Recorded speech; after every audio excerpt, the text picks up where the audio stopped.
Hi friends, Dasara శరన్నవరాత్రుల్లో భాగమైన 5వ రోజు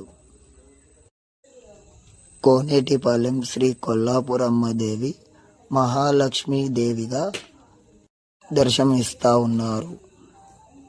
మహాలక్ష్మి అమ్మవారికి ఎరుపు రంగు వర్ణం చీరతో కేసరి ప్రసాదముతో భక్తులు నివేదన చేసి భక్తి శ్రద్ధలతో పూజ చేశారు.